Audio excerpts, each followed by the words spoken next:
Welcome to the show Legends of Medicine. I'm Dr. Puja Dewan, bring to you yet another legend amongst the legends.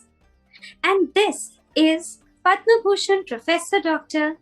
Nand Kishore Shyamlal Laud, a famous orthopedic surgeon. We all know about him.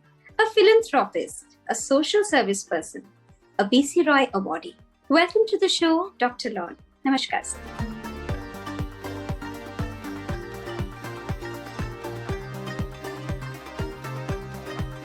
Dr. Laud, you are a Padma Bhushan and you have received it from the ex-president Dr. Pranab Mukherjee in 2013. You're also a Dr. B.C. Roy awardee and you have received this from the ex-president again, Dr. Shankar Dayal Sharma. You have a patient who was the Prime Minister in service, the Prime Minister of India, Atal Bihari Vajpayee ji. How do you feel, sir, when you... Oh, it's a great feeling, but one has to say, maybe you made efforts, but you have to be lucky to be being awarded all this and to be associated with an operation of an outstanding parliamentarian.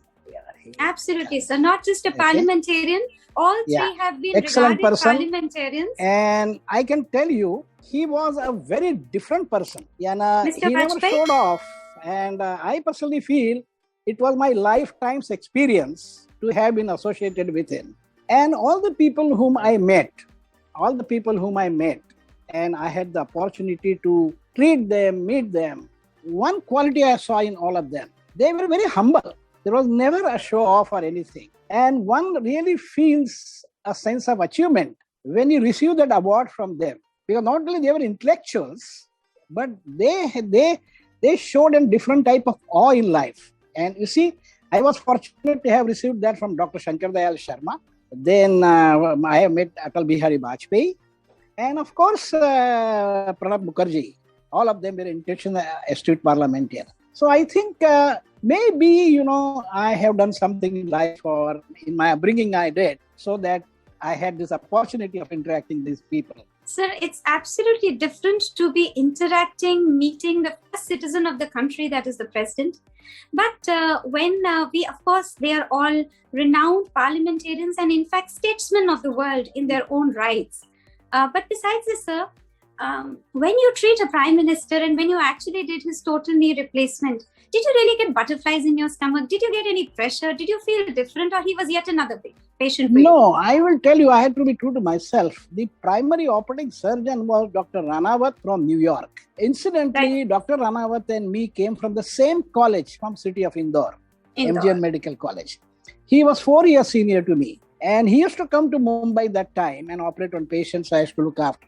So it's sort of a bonhomie and confidence amongst both of us that we did. And if you plan anything, if you think everything is right, I don't think you get any stress. Because one thing you must do, you must plan well, you must execute it well, and it's never a last time. And second thing is, treat even a VIP as a patient whom I must ensure complete recovery. Don't mix up his position. And I'll tell you, that time the problem was the media. They'll keep on pressurizing, asking you. So that time, one thing we did that we stayed away from all that and executed the job. And I must also say that I had my own colleagues, the anesthetist, Dr. Gupte, my colleague, Dr. Bhende, Dr. Ranawat. So it's a teamwork. Because it only ends with surgery. But to get that optimum result, you require the whole team, including the physiotherapist. But mind you, his behavior all was exemplary behavior.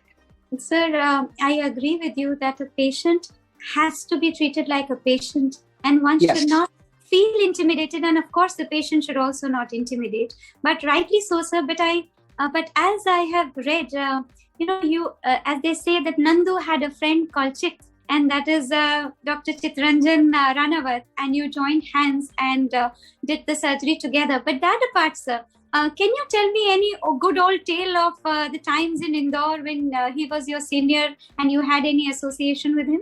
Dr. Ranawat was a very brilliant student and we had a bonhomie. Maybe he was senior and I was junior, but we played cricket together. We ran 100 meters together. We ran relays together. We played tennis together. So apart from the seniority, that bonhomie being a friends, always made a lot of difference. Second thing is that I have good relations because while he went to United States, I used to take care of his parents. Whenever I used to go to Indore, I used to go and meet his father and mother. Now, all these things blame a lot of difference. It's not during the VIP's operation that you are with him and otherwise you forget about it. It's a very different kind of relationship. And I can tell you, when I went to first time United States, he came to pick me up from the airport and I stayed with him, which is very unusual. Very unusual. But that was only because what I call as Indore spirit. That was the Indore spirit. Yes. And mind you, we used to exchange a lot of ideas about our college days. Everybody had soft corners, everybody has likings or also. And those talks, also made us that time feel young, that as if we are in college back. Oh, that's so heartening, sir. But I must share it with my audience that Dr. Laud has been a sportsman. He has certainly made a mention about cricket. In medical college, you had captained the cricket team and you brought it to a lot of victories. And then you have been playing tennis regularly till the age of 75, till a few years back. So where does sports stand today for you, and what do you do for sports? I think as a professional, you must have a hobby. And being a sportsman makes a lot of difference. You develop 3-4 things are very important. You develop camaraderie. You develop sportsmanship. You don't become jealous. You always respect your opponent. And physically, you have to be very fit. Fitness is the ultimate. And I tell you, fitness of mind comes only if the body is fit. I agree. That's the key. And that's the reason I felt. And I continued to play tennis till 75 because I used to meet all of my colleagues, but I also used to play with boys who were 20, 25, 22. And it was a great pleasure. And I can tell you, you see this younger generation. Now, for example, my grandson plays tennis today. And I can tell you it's a pleasure because we developed that. And that's a character in our hospital. My son also plays. So I think it is very essential. Very, very essential. Actually, I was in the 4 or 5 teams in the college. Basketball, hockey, everything. And issue that time was if you are short, go and catch him and bring in where it is. And I used to go and play. Stand by player always. Sir, I do believe that a lot of leadership skills, a lot of team building comes out of sportsman spirit, which I see in you. And I salute to that for sure. As we move back into your journey, we are all aware that, it's been an incredible journey for you as a young doctor, that you came in from a small town in Indore, you went to Mumbai, you went on to become one of the most famous, respected, revered orthopedic surgeons in a span of 30 odd years. You got acclaims not just for the trauma center services that you set up in the hospital. You went on to establish an elaborate and one of the best private setups for orthopedics. And then somewhere along the line, also addressed as the master, as in master teacher, who has taught to the students, to the residents, given back to the community, and you have upheld, the spirit for the poor. You have looked into the middle class. You tried to provide service to them, and you have brought in excellent healthcare, kind of as a matter of right. And then if we also look at it, I should share it with my audience that right from MBBS from Indore, you went on to KEM in Mumbai, and then you did your MS in orthopedics from State GD Medical College. Then you became a lecturer. Then you went on to become professor, head, Department of Orthopedic Surgery, then trauma. And then you became chief of the trauma services at Sion Hospital, Lokmanya Tilak Municipal Medical College, that we call it in its long name. And then you retired in 1994. But this is a journey which I have shared with the audience for those who may not know the entire journey of life, which goes on and on. But what were the challenges that you felt came by you in orthopedics, especially when you brought in newer techniques like prosthesis, replacement surgeries, which were not the norm at that time? I mean, how did the people accept it? Because once you did the surgery for the Prime Minister, it was a flip game. It became, a household name. You became... they became aware, you became a celebrity, Dr. Chit also became known to everybody. But when you were, earnestly at it, what were the challenges at that time for you? I think it's how you look at it. Indore, though not a very big city, but was a very progressive town. It was, a kingdom. Indore was a kingdom. The education level in Indore was pretty good. And we had some very brilliant teachers. But however, the openness, which I found in Mumbai, because my mother belonged to Mumbai. My maternal uncle was a gynecologist and student of DM hospital. And he always, the stories used to tell me, I was always very impressed. We had a conference in Indore, medical conference, and a lot of surgeons and physicians came all over India. But I noticed that time, friendly, involved, and dedicated teachers with clarity were one from Mumbai, and they had no aura. So I felt between a great authority of Delhi and a Mumbai, I thought I had a guru in Mumbai. You see, to succeed, you need to go to Gurukul. And whenever I used to come to Mumbai, my grandfather stayed, maternal stayed in Parel, and I used to pass over great institutions. KM Hospital, GS Medical College, Wadia Hospital, Children's Hospital, Hopkins Institute. Look, it something like in Harvard. And I used to pass through that. And I said that I must go there. But to go there, it's easy. You are not to be first class. Of that first class, you have to be amongst first. And coming from Indore, it was not so easy. Basically, the training in Mumbai was more progressive, more open. The reason was the professors from Mumbai and teachers would go abroad, attend meetings, and open mind. Now, you have to create an atmosphere. See, environment is everything. Now, if you get a good environment, then naturally you grow in that. Now, there are challenges because you have to compete with the boys who are, if you are A+, they are A5+. To go to A3 is the uphill task. Go to A5, it is impossible. You know what they say, sir? They say there is a cake. How can you do that? So always A5 had probably other hobbies, would not put that hard work. So you found out, and you should make yourself available all the time in difficult times when the most brilliant student felt, oh, I'm tired, I'm not doing it. I would do it. So once you create that, dependability and availability were two virtues. Now, difficulties will always come. To succeed in life is not so easy. At the same time, it is not impossible. You have to set the right targets, and you have to have right friends and right teachers. And you have to look for the opportunities and cash on them. Now, let me tell you, when I was in KEM, first job I did in KEM was in dressing department. Oh. And there was a dresser named Dattu. I learned bandaging the head injury from Dattu. So today, even I feel for my teachers, Dattu was also a very good teacher. I learned plaster techniques from a senior board by name Bishan Singh from Nepal. He was like a sculptor. So understand, nobody is small in life. Is how do you look at it and how you make efforts to learn that art from him. Difficulties will always be there. Anticipate. True. Avoid going that way and act in a balanced manner. If you fail, your failure should be seen as an opportunity.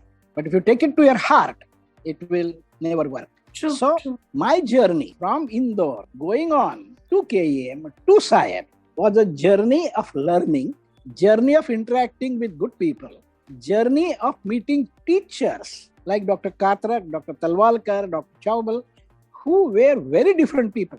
Temperament, art of surgery, art of diagnosis, and as a guru, observe every action they do. And if they shout at you, they're angry with you, find out what wrong did you do. Instead of saying that, boss is like the boss has got temperament. And create a situation. And I'll tell you a story. I was registered for general surgery. And there was an outdoor job in KEM. It was difficult to get a job because the boys there are so brilliant. And I see you should be jealous because you find out what else is in them that they have achieved that. And then what happened, because an outside job, not many people came forward. So I was working with Dr. Talwalkar, and one day he asked me, you are registered for general surgery? I said, yes, sir, because that's a registration I had. In OPD, my job was 4 hours. Yeah. But I would continue to work whole day. And in case any one of the boys had to go, they have girlfriend, they go out, do everything. So I was a permanent locum available. So they will say, aaj mera duty kar do yaar. So I say most willingly. Because I said that's the only way I'll create a situation where everybody starts depending on me. On you. Yeah. Yeah. So much so that many times the other unit professors who were there, they would phone up to ask the patient they have operated on. And the X-ray technician would tell them that that doctor I can find, but I think there is one Dr. Laud who is in Ward 25 I have saw. Who's ever available. Yeah. So they would call me. So I would say, sir, I don't know. I will go find out and tell you. But I would never say that boy is not there. I would tell them, sir, he was right here. I don't know if he's gone, but I'll go and see and let you know. So Now, this way, by downing anybody, you can't get better. But becoming friends with him, you can achieve much more. True. So ultimately, I almost became, you said about leadership quality? yes. This is how I achieved leadership quality. How nice. How nice. That In he fact, should sir, lead us because Dr. he Laud. is available, Yeah. he's hardworking, Yeah. he doesn't criticize and doesn't cash on your faults, but Right. he's frank enough to tell you. I might have done mistakes. To err is human. But purposely to harass anybody is not correct. Journey was tough, but journey was enjoyable, productive, and made me wise to understand the world. Showed me the direction, Mhm. and my fortune took me to Padma Bhushan. A So, very long, arduous journey, sir. But what I have taken home as a message from you right now, is one, strive to be the best. Work will be worship. You may have the cake, you may have the cream, but you have to be the cream amongst the cream, and then you have to be the cherry on top. And you have to create a space where you become indispensable. And when there is an intent to work, intent to strive, I can see the journey that you have just narrated, a journey which you said was long, tough, arduous, but enjoyable. Moving on, sir. Moving on. Where you established the private center, Dr. Laud's Clinic, which is the center of orthopedic excellence today. And it started off as a 14-bedded hospital at that point in time. Somewhere around 1965 or so it started, and by 1980 it had all the beds and surgeries, everything in place. But you also have mentioned that you brought in genius minds, and identifying genius minds was a part of your team spirit. And one amongst them was Dr. B.B. Joshi, whom you brought. How was your association with him? you know, Dr. B.B. Joshi was a genius. He was from Haryana. You know, how are the Haryana characters? Very impulsive, very brash, basically very intelligent. Second thing is a good thinker and good innovator. Mm-hmm. Very good innovator. You know, he was from Haryana. He was the first MS Orthopedics of Bombay University. Okay. He worked in Delhi, in Irvine Hospital. Oh, He used to I'm do an spine alumnus surgery. from Irvine Hospital. Yeah. When he came to Mumbai, he got a job in insurance hospital, employee state insurance scheme, where that time there were a lot of hand injuries and the patient with leprosy. And this man, a crushed hand, would do surgery and restore him to the function like this. Even a leprous patient, he would make the hands useful.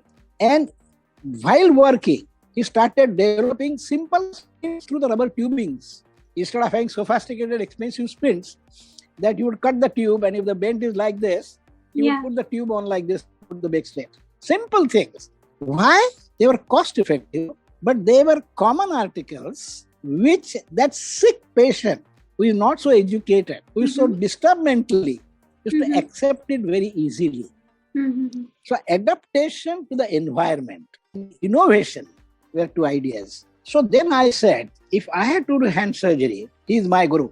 So I used to go to him, and then one day he told me that, you know, I have some private patient. So then I have a problem because he used to work in hospital for 9 to 5. I told him, sir, I have a small nursing home. Why don't you operate your cases in the morning? You know, we had 28 years association. Oh. Yes, and I went with him, and we held hand workshops and devices workshop in this country from north to south and west to east.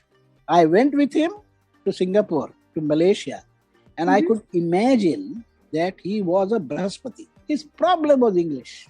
Okay. In his problem, was communication art. he would make 100 slides and then suddenly forget, and in his lecture he would have forget about it, put the next slide. So he was, this genius sadhus. Genius minds, sir. Genius minds. Yeah, genius minds. But he made a big name. B.B. Joshi became a big name. So I learned from him because I'm a brilliant hand surgeon. You said about the Center of Excellence. Yes, sir. Let me tell the story how you have to be really understanding and how you should project yourself and sell yourself. It was a large clinic, mainly for the middle class and other people. With Dr. B.B. Joshi and Dr. Laud and my hand surgeon, Dr. Warrior, we used to treat patients. Right. Now my daughter and my son-in-law came from England. Dr. Bhende and they joined. After they joined, then suddenly I say, Center of Excellence. Now this was the way, project yourself in a meritorious way to let the people know that we do precision work and our philosophy is to excel. You're doing computerized navigated joint replacement surgeries. That Dr. Bhende does, my son-in-law does. Yeah. See, I am not so computer savvy. My grandson loves me as a grandfather, but he feels, and my granddaughter feels, I'm an uneducated man. He can't understand computer.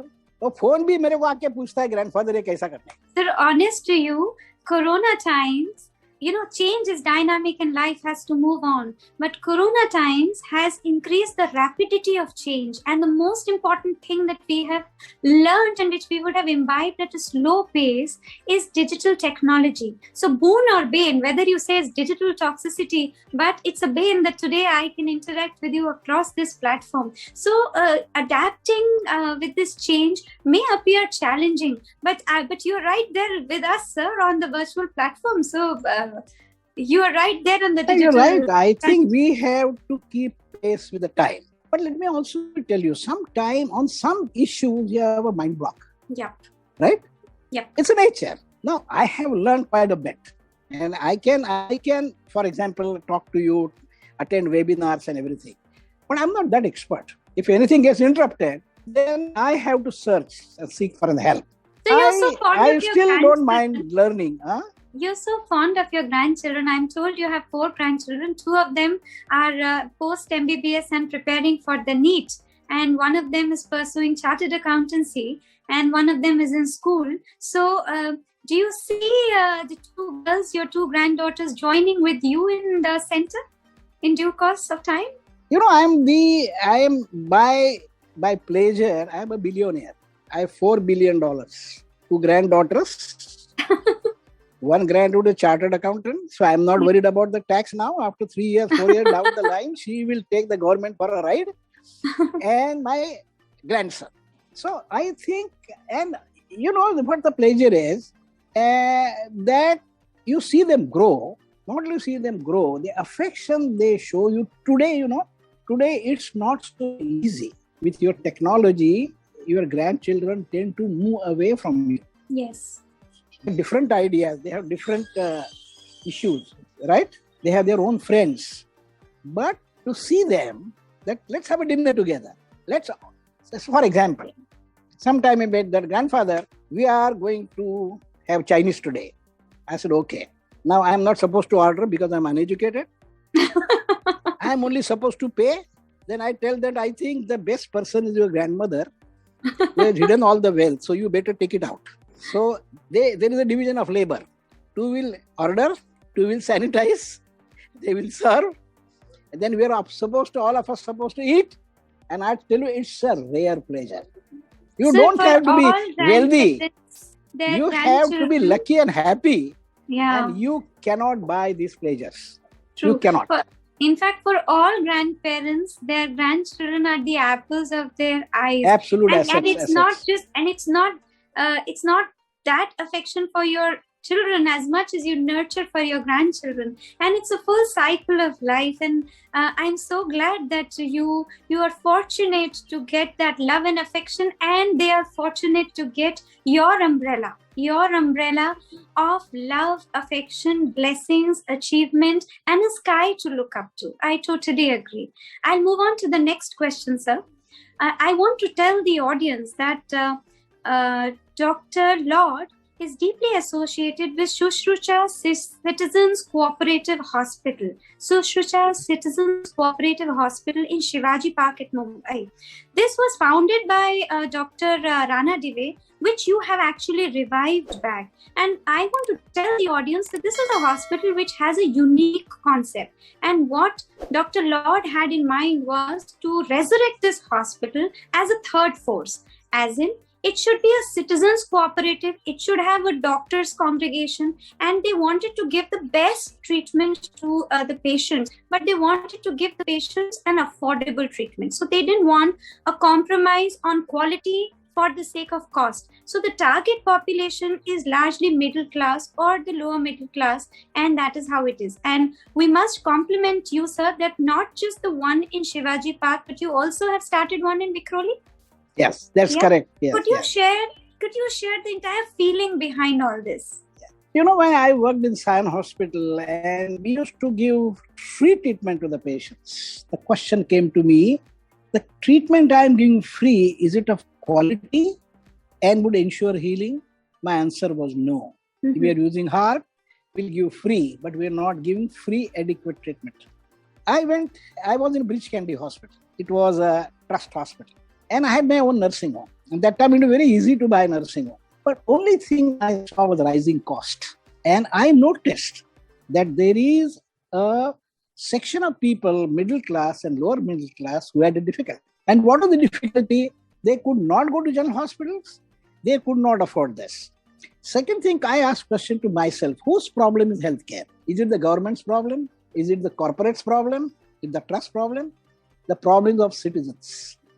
If the problem is of citizens, if citizens themselves participate in healthcare, they will be able to achieve what is necessary. If you get a heart attack, the problem a common person is get access, where I go, availability, will I get it, affordability, can I afford it, and accountability, anything goes wrong. Of this, general hospital had access, availability was shortage, affordability, they said it was free, but never free. Backdoor charge were there, and accountability was not there. Corporate hospitals have access, availability, but affordability is not there, and accountability is not there. Citizens hospital, if you participate, you are creating access, you are making things available, you are making affordable, because a shareholder gets concession, shareholder get outside fee is 100 rupees, he gets it for 75 the citizens rupees. Are the stakeholders in your hospital? Yes, they are the stakeholders. Okay. And anything there can be held accountable. So all issues. So Citizens Hospital was a bridge between a general hospital and the concept was you take healthcare as a right without exploitation by self-participation. Any citizen, let me quote you, Dr. Randeve thought about 64, but President Obama, when he appointed a committee, it came in Newsweek. Yeah.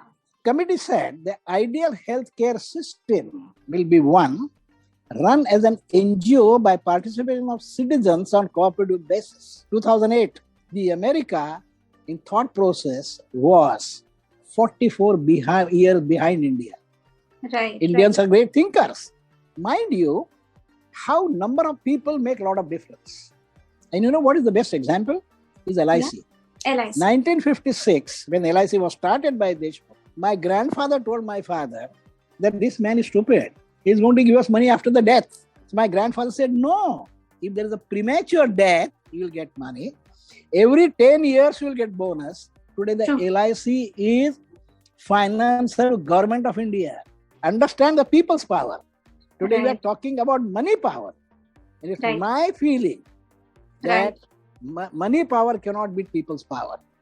Shushruta concept is you contribute to healthcare and you take as a right with accountability. Right. What is the benefit to my members? Very similar to what the self-help groups have been, right? Where the small community people get together, they contribute, they raise a corpus, and through that corpus, they used to apply for loans, and through that corpus, they used to give subset loans, they used to educate, they used to give maternity care. Very similar to SHG. You know who ran the education in our country 47-54? You know, they were run by People's Education Societies, Deccan Education Societies. Right. People together, you see. And now what happens is today, though we have 60 crore loan, imagine if I get 60,000 citizens becoming member, my loan will be paid off.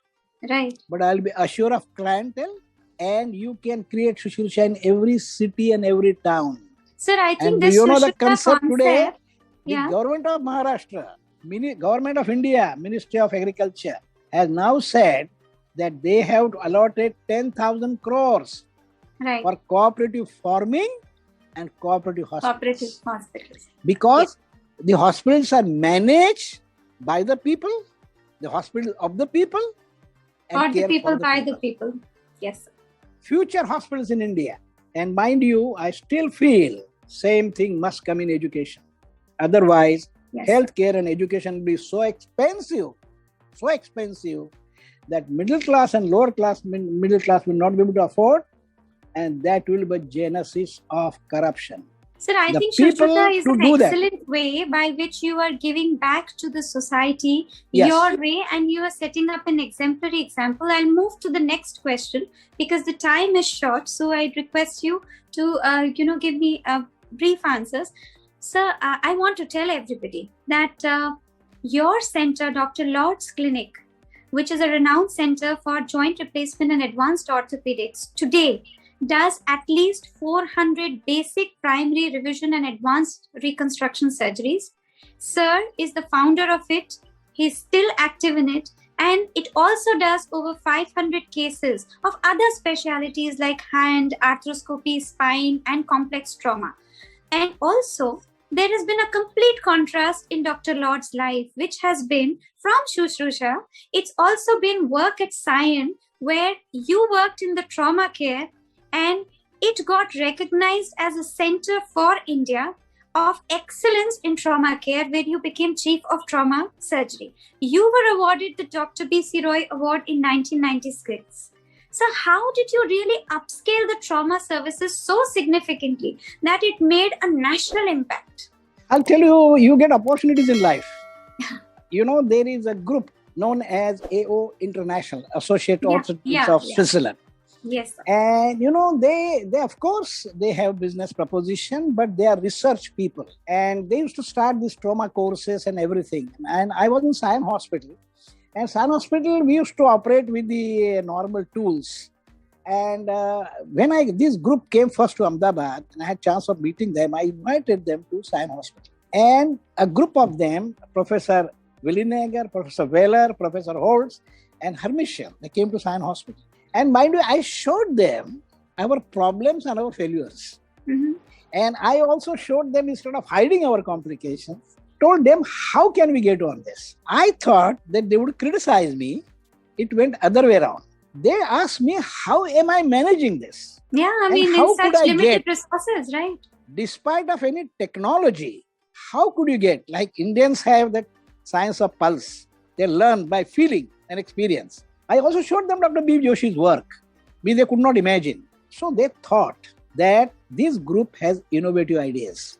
But I only thought, though Laud Clinic was a small place, I must create opportunities for young people to come and learn. Do you know, in this small 20-bedded hospital, with collaboration of the other educating bodies, every year we train 3 young orthopedic surgeons. Yeah. So far, more than 97 surgeons have been trained. Amazing. With Dr. Ranawat and Dr. Sancheti of Pune, we had Ranawat Orthopedic Foundation in India, where they run a course in orthoplasty. This has been going for last 17 years. And Ranawat gives 3 fellowships to Indian young surgeons, pays them $3,000 per month to work there. And that's how the orthoplasty picked up and developed. When we started it, hip orthoplasty was the main, about 800 to 1,000 cases. Knee orthoplasty was hard 100, 200. Today, the number is close to 200,000. Dr. Bende himself has done 10,000 every town, every city has this. And mind you, we formed the Indian Orthopedic Association. We now have our colleagues from Delhi, like Ashok Rajgopal, Dr. Maini. We have our colleague, Dr. Rajshekhar from South. So we all got together. This is another thing I did. You said about leadership part. We established the Indian Orthopedics Association. I took a part in Indian Orthoplasty Association, because I said that if you have to grow and compete with the world, and let me project 5 years down the line, the European continent and American continent with surgeons come to India how to do difficult joint replacements. So you were the one. Yes. You were the one. You know, we have so much material to learn. Even in your profession, yeah, you will be attracting people from abroad. Leave aside from Southeast or Middle East. The very basic that we are the most populated country, and we are one amongst the centers of brain and training for the world with our rigorous education system, with the wealth of patients and the wealth of clinical experience, the kind of data that we create and the aggregation that we do, if we learn from that and if we project it as evidence-based medicine, it will be an absolute gold standard. I must tell the audience that it is you, Dr. Laud, who actually brought in the first basic and the first advanced fracture fixation course with the association with the AO Foundation. And then you later went on to become a trustee. And in those good old days, every year, annual, it was an affair to actually have this training course run by the Bombay Orthopedic Society, which was partnered with Sion Hospital. So I want to ask you, sir, they fondly call you as Professor Nandu Laud, don't they? And in your circle, and your students call you the master. Right?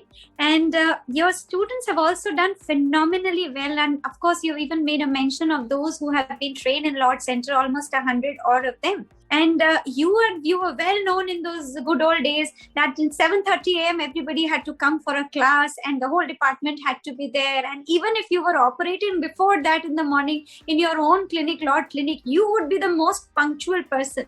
So I have two questions to ask you, sir. Question one. Do you recall any particular incident with your student, which is something that moved you? And second, sir, they say you have a legendary punctuality. So how do you keep up with that?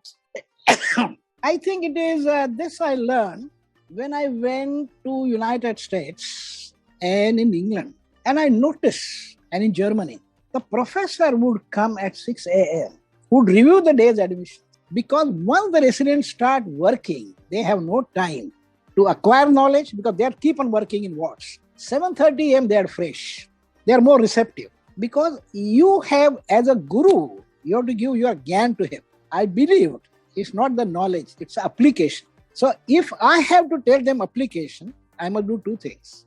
I must be punctual and I must ensure that they get that knowledge. Many times what's to happen, that is to be on Monday and Thursday, and I'd go for a workshop on Saturday or Sunday and maybe on Monday. So one day what happened, the workshop got cancelled and the boys as usual said that the master is not going to come now, so let us have it easy. They were on they say the mice plays when the cat is away, chit-chatting their friends and everything, and suddenly my car came. The other fellow was standing on third floor gallery, you know. So the fellow on the ground floor showed him my car. He did this. Arey yaar, the man, the question was, I went up and I want to find out. See, this is human nature. Chalo chutti mil gaya. Buddha to master to kya hai usko? You know what they've heard? You laugh. Saap ko to khujli hai. You know what they say, sir? That itch. Yeah. It's an involvement. Right. Mind you, when I started career, it was never like that. When I saw the star professors, I saw how the department grow up. I said, I must develop it. So, do it early when they are receptive. Train them to acquire knowledge. Train them how to pass. You know, you have in practical instruments, x-rays as a final. I used to do that every 6 months. So, when they went for practical, they have seen those instruments and everything 7th time. You actually did mock exams for them all this while. Very necessary. See, what's happening in our examination is unfortunate. Many times, we pass a student on whom he knows than what he knows. And my experience was very bitter, very, very bitter. And I thought that we were doing injustice to genuinely good boys who had no contacts. That's a problem with our examination system. But I said, we try to fight them out, but not worth it. So I said, let me work other way around. Train them better that they have to make efforts to fail. Right? And it automatically improved. So when I go to England or America, they make me, sir, did you recognize me? So now many times, so many boys have gone. So I don't remember the name, but I'll say, oh, you're Shekhar, no? Yes, sir. Sir, you remember? One day I didn't come at 7:30 and you drove me out. I'll give you an incident, sir, which happened with me. I joined my post-graduation, and when I joined as a student, I joined Sir Gangaram Hospital, and I was working under the esteemed Dr. S.K. Bhandari, who was then she was the honorary doctor to the Lady Prime Minister of India. Indira Gandhi. And when I went there, I went at 3-4 in the afternoon, and I said, here's my application. I am the new joinee, and I am to join under her. They said, come at 6 a.m. I said, what? I went home. I said, I think I must have heard it wrong. I've been asked to come at 6 a.m. Who goes at 6 a.m.? It must be 6 p.m. The next day I went at 6 p.m. She said, she has finished everything. She's gone home. You please come at 6 a.m. Later I realized that by the clock every day she used to be there at 6 a.m. And a few months down the line, I had the fortune of working with Dr. B.G. Kotwani, who was from Bombay Hospital. And she was also a very senior lady and quite aged. She used to come at 3:30 a.m. It used to be her phone call in the labor room. At 4 a.m. the cesarean used to start, or the delivery or the elective surgery used to start. And that's when I learned, you imbibe more when the rays are there. Also, sir, the one more thing that you made a mention of, that you have to make an effort to fail when you have learned so much. Because I feel that the amount of effort you put in passing is the same as the amount of effort you'd actually put in failing. So might as well put your effort in the right direction. Moving on, sir, I have a question for you. May I? And the question is, sir, that I want to tell everybody that sir has been more than a philanthropic and a social service person. If you remember the communal riots which happened in Mumbai, and at that time also, Dr. Laud was operating from dawn to dusk, and notwithstanding all the curfew, you used to actually persuade the police, no, ferry me from here to the hospital in your van because I need to operate and I have patients there. You actually even volunteered as part of certain disaster and calamity teams. And it's not just one or two, but many of them, and amongst which the important ones were the earthquake in Latur, or the teams which were taken to Morbi at the time of floods. So my question, sir, is, where do you draw this inspiration, this inner calling, this philanthropic act from? Where does it come from to you? The upbringing, my mom, live for others, my father and my mother, atmosphere at home. But opportunity, 1967, there was a collision between two trains, and we got 70 dead bodies. We made 70 dead bodies and 270 injured. And we worked 7 days to sort it out. While I worked there was famine in Bihar, and Dean called me whether I lead a delegation of interns to help the people of Bihar. I had the opportunity of working with late Jai Prakash Narayan. Yeah. And there I saw the biggest people, so humble, including Arvind Mafatlal, Lalbhai Kasturbhai, and everybody sitting there. So this disaster management showed me how it is essential that for you to be involved for your society. So upbringing from your parents, opportunities in life, cashing on opportunities. And then I developed interest because when we worked with riots and bomb blasts, we did unusual surgeries. We developed instruments which were not known, but the results which we got encouraged us. That's how I became a trauma coordinator. And my best experience was from earthquake, railway accidents, riots, social conflicts, and also the floods. I have not gone for the floods, but I always said one thing.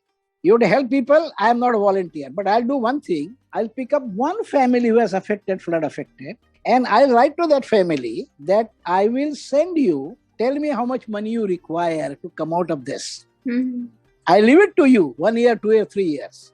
That's what I did for Morbi, or I also did for Kerala. I looked after that family. If I cannot myself go, let me at least pick up one family which is rehabilitated completely. Now, moral of the story is today's pandemic also, if you really see, because in trauma, to save life, to save limb, to save patient, to take the right hospital, Right patient to right hospital, right time. That's a disaster management. Yes. Let us think. We have challenged this. How many right things did we do? Analyze it. Because did we consult the best virologist and epidemiologist of this country? Who comes on the television? Important people, important physician, not the virologist, not the epidemiologist. Who could have? So when bomb blast occurred, as much as I was responsible as a leader, the success was of a teamwork. So disaster is like a war, and its war is to be fought with army of soldiers and one general. Today, we have army of generals. So we find it difficult. In fact, Second thing is I learned in life. We have one I, me. We need to change I to we. This particular corona pandemic that we have also had is after it's the first time that a communicable disease has been put under a disaster management act, and it's under that the lockdown happened. And the fact that it's not a flood, it's not an earthquake, it's not a war, but it's a communicable disease. So what we are actually fighting today also is a guerrilla warfare.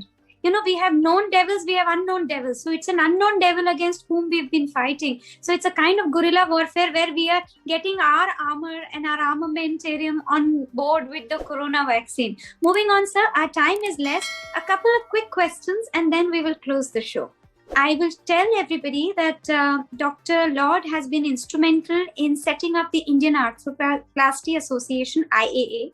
He has presided over it. He has not presided over one body, but on so many of them. Indian Orthopedic Association, Bombay Orthopedic Society, Maharashtra Orthopedic Association, Indian Society for Surgery for the Hand. But he has also been conferred upon an honorary doctorate from Utkal University. He has also received the Dalit Mitra Award and Lifetime Achievement Awards from so many societies. Sir, how do you feel when you are called the celebrated legendary doctor? I'm a common person. I think whatever efforts I put in, they got me these honors. Agreed that it makes you some special person. But my principle in life, never use these as a titles. If you take my card, it doesn't read Padma Bhushan in a slot. Because honor bestowed upon you by the government should not be exploited. It's a recognition. It's not a marketing tool. You get my point? Yes. And you still remain. And I feel first quality you should have, you must be humble. Humility, because you see a lot of arrogance. You want yourself to be something different. It doesn't work. Then that doesn't work. If you have principle that you want to give and not take, you make the society very happy. I'm not selfless. I'm neither self-centered. But I am a human being who wants to create a good environment around him. Listen to the people's agonies and try to solve them as much as you can. So what's the story behind the Dalit Mitra Award? Which one? Dalit Mitra Award. You see, there is a community known as Rohidas community. Yeah. And also there are children of scavengers. Yes. Now they live in one room. Scavengers. They have no opportunity to learn. I used to do with a person named Harendra Halalkar, the municipal schools which were off after evening 7 o'clock, we used to take classes and teach the students so that they were all from that community. I don't call them Dalit. The right word is Harijan. Harijan. Gandhiji. Right word. I don't know why we are doing this. Harijan, Hari ke Jan. But Putra. God's good people. Yeah. But our politics is such a reservation that I don't want to go into it. But I could notice many of them were so bright. And I can name at least 5 people. Most talented girl, Sujata More. Other girl, Kunda Limaye, very poor girl. She became an actress. Then there was a boy, Rohit Joshi, who became a famous cricketer. These are children of scavenger. They had no opportunity. See, look at the Indian cricket team. How many of them from Delhi? Your captain comes from Ranchi, Dhoni. You have that other boy the other day who was playing. He's so good. He's from Patna. So there is a hidden talent. And we have to make efforts to do that. So there is cohesiveness, there is unity in Yes. diversity for sure. And that is what is the mantra behind our constitution. And that's what we want to nurture. We want to bring in equality for all. We want to bring equality, fraternity, social freedom, secularity. And it all reflects even in the work that you have done. Moving what on, Ambedkar said, what Ambedkar, samata, sambhata and bandhuta. Bandhuta. You see, our people were visionaries. The way they developed the simple word samata, equalness, and bandhuta, brotherhood. Equality. Is so difficult, you think? Not at all difficult. Sir, What? you live in a Hindu colony and Yeah. you have a building in which you reside, the same building, you have your clinic, and 2 floors of that building runs a school for so many years. Can you tell us the story behind it? You see, we have I didn't get your question. What did you say? So you reside in Hindu colony in a building which is a multi-storied building. The same building has your clinic and 2 floors of that building runs a school as well. Can you share the story behind it? Yeah. See, actually, we didn't own this. This building was owned by an educationist, Mr. Varti. That time, Brahmin married a Maratha. Both were educationists, Vartis. And they had only ground floor. When they expanded it, they gave it to the school, which was that time known as King George School, Indian Education Society's King George School, now called Raja Shivaji Vidyalaya. And all the children from different communities come here. And I could see them. It's a vernacular school. And you see, what I try to do is, I don't see any difference. And that's why this my house.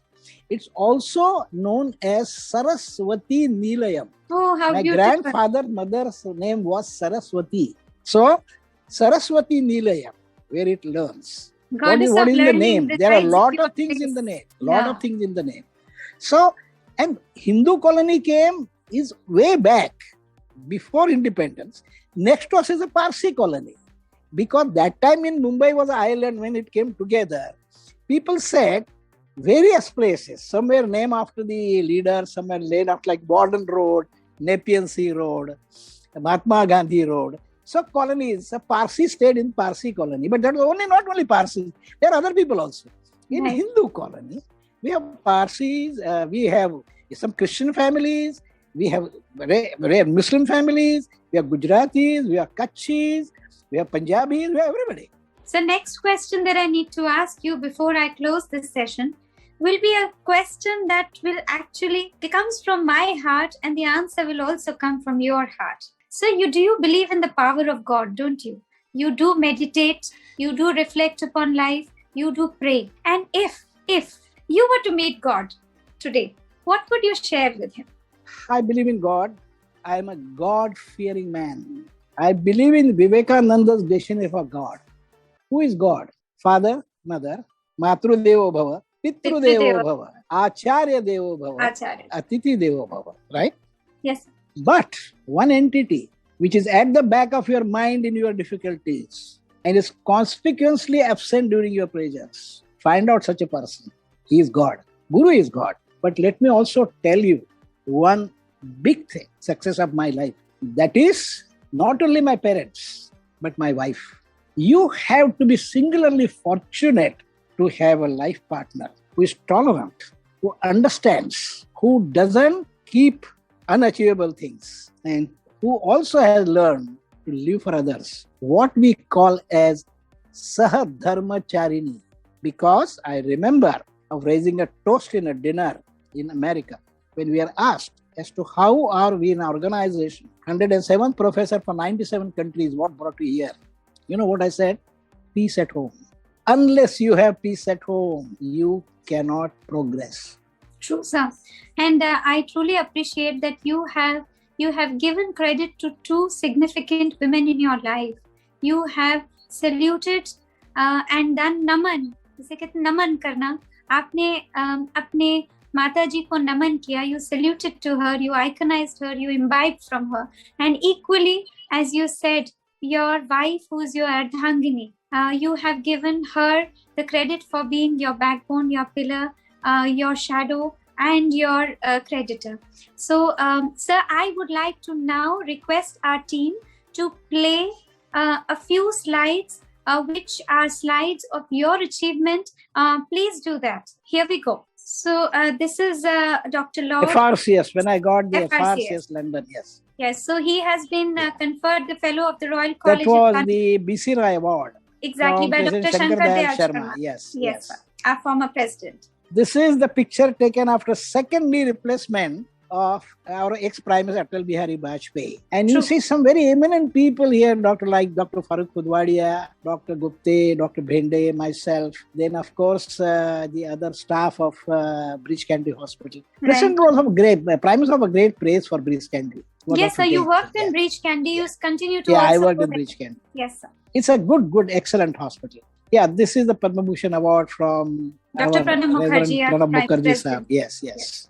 This is on the right, my daughter, Dr. Bhende, and my colleague, Sudhir Warrior. Yes. He is an international known hand surgeon. And I have been with him, he has been with me since 1983. Yeah. So, few of my colleagues have been my precious possession.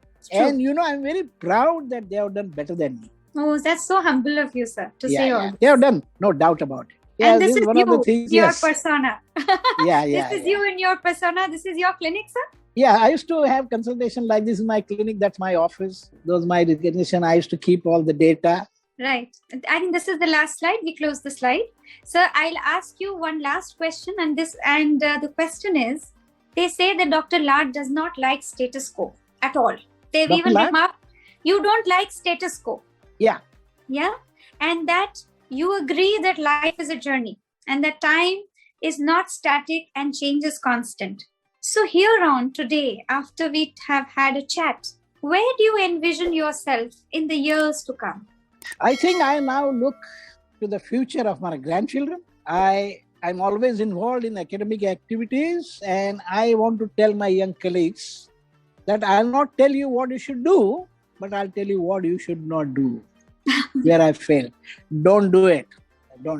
Second, I do not want anything in life. But I want to give everything I have to whosoever wants. Because I can't take this all with me. So let me give all this to the people who ask for me. And I always feel that there is a pleasure in giving than taking. And I personally see a great future for this country. But I'm concerned about too much dominance, too much personal aggrandizement, publicizing the personalities, that if they are not there, country will die.